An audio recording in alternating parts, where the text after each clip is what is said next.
भैरवपुर गांव, जो पश्चिमी घाटों के हरे भरे पहाड़ियों के बीच स्थित था, एक छोटा सा गांव था।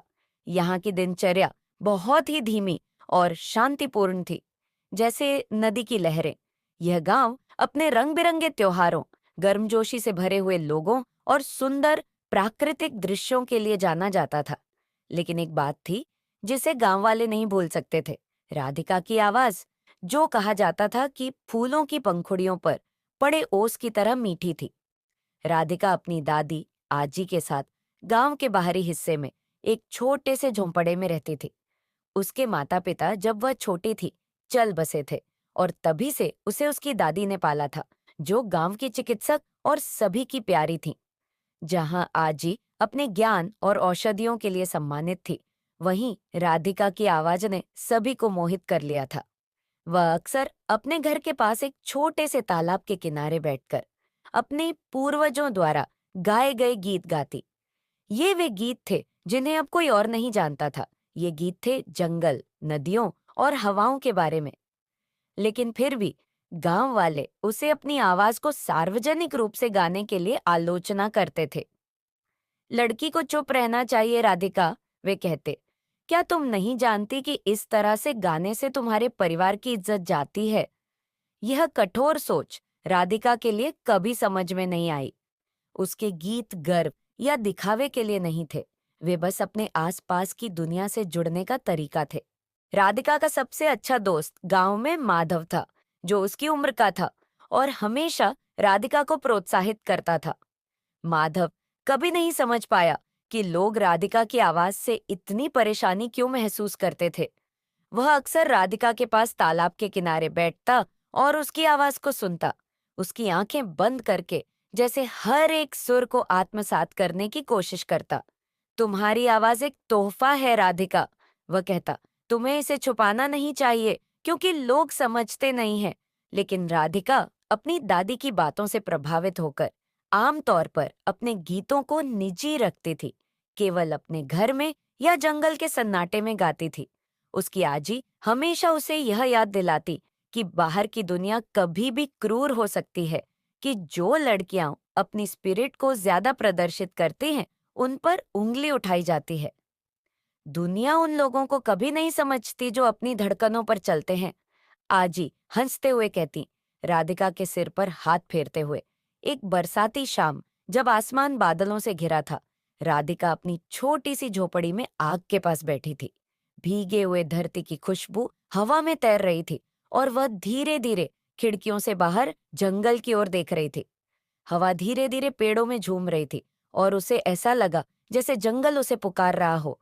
एक हल्की सी आवाज में उसने गीत गाना शुरू किया, वही गीत जो उसकी दादी अक्सर गाती थी जब वह छोटी थी। वह गीत जंगल के पुरातन पेड़ों का था, वह गीत जो समय के साथ खो चुका था, और केवल हवा ही उसे पूरी तरह समझ सकती थी। अगले दिन, जब गांव वाले मकर संक्रांति त्योहार की तैयारी कर रहे थे, पूरे गांव में उत्साह था।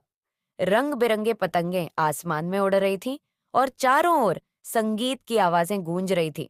लेकिन जैसे जैसे गांव वाले काम में व्यस्त हो रहे थे, एक अजीब सा हुआ। नदी, जो हमेशा पानी से भरी रहती थी, अब सूखने लगी थी। मछलियां, जो पहले भरपूर थीं, गायब हो गईं और फसलें मुरझाने लगीं।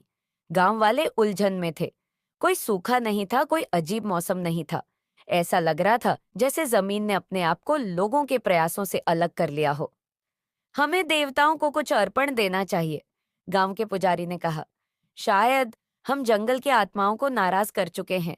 लेकिन राधिका, जिसे अपने दिल में कुछ अजीब सा महसूस हो रहा था, जानती थी कि कुछ गहरा चल रहा था।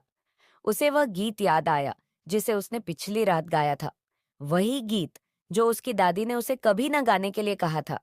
उसे लगा कि शायद जंगल का गीत, वह गीत जो पीढ़ियों से खो गया था, वह खो गया है, और इसके साथ ही भैरवपुर और उसके लोग भी अपना संतुलन खो चुके हैं। उस शाम, जब गांव वाले त्योहार की तैयारी कर रहे थे, राधिका फिर से तालाब के किनारे बैठी थी।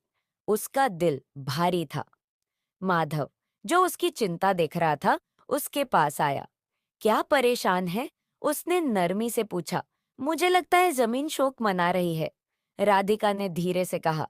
मुझे लगता है मैंने वह गीत भूल दिया है, वह जो संतुलन बनाए रखता है। माधव ध्यान से सुन रहा था। उसकी आंखों में समझ की झलक थी। शायद जंगल तुम्हारे लिए इंतजार कर रहा है, उसने हल्के से कहा। तुम ही एकमात्र हो जो वह गीत जानती हो।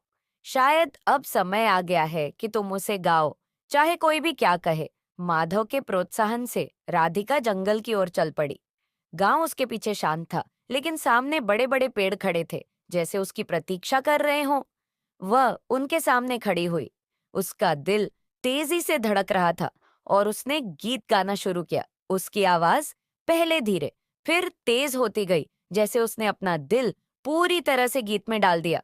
उसने जंगल के पुराने पेड़ों, नदियों और हवाओं का गीत गाया, और वह खोया हुआ गीत गाया जिसे केवल जमीन ही समझ सकती थी। जैसे जैसे उसकी आवाज पेड़ों के बीच गूंज रही थी, एक अद्भुत घटना हुई। हवा गहरी हो गई और हवा के झोंके से पेड़ हिलने लगे। नदी, जो कई दिनों से सूखी थी, धीरे धीरे पानी से भरने लगी। फसलें हरी होने लगी और मुरझाए हुए फूल फिर से खिलने लगे। जंगल एक बार फिर ऊर्जा से भर उठा। राधिका गीत गाती रही, और जैसे ही उसने समाप्त किया, माधव, जो चुपचाप देख रहा था, उसके पास आया। तुमने कर दिया, उसने धीरे से कहा। तुमने गीत वापस लाया। गांव वाले, जिन्होंने कभी उसकी आलोचना की थी, अब उसे एक नए दृष्टिकोण से देख रहे थे। अब वे समझ चुके थे कि वह गीत कोई मूर्खता नहीं थी, बल्कि एक तोहफा था, एक गहरी जुड़ाव जमीन से, जो अब खो चुका था। राधिका ने केवल गांव और जंगल के बीच संतुलन को फिर से बहाल नहीं किया, बल्कि उन्हें यह भी याद दिलाया कि पुराने समय की परंपराएं, संगीत, प्रकृति और पीढ़ी दर पीढ़ी चला आ रहा ज्ञान कीमती हैं। उस दिन के बाद राधिका के गीत अब छुपाए नहीं गए। गांव वाले उसे सिर्फ सुनने नहीं, बल्कि सीखने भी आते थे। अब वे समझ चुके थे कि उसकी आवाज और जंगल के गीत छुपाने की चीज नहीं थी, बल्कि उन्हें सम्मान देना चाहिए। और इस प्रकार भैरवपुर गांव फिर से समृद्ध हो गया। इसके लोग जमीन के साथ सामंजस्यपूर्ण तरीके से रहने लगे, और राधिका, उस लड़की के साथ जो गीत गाती थी, को अब मूर्ख नहीं माना गया, बल्कि वह अतीत और भविष्य के बीच एक सेतु बन गई। यह याद दिलाने के लिए कि कभी-कभी सबसे सुंदर गीत वही होते हैं जो हमें यह याद दिलाते हैं कि हम वास्तव में कौन हैं।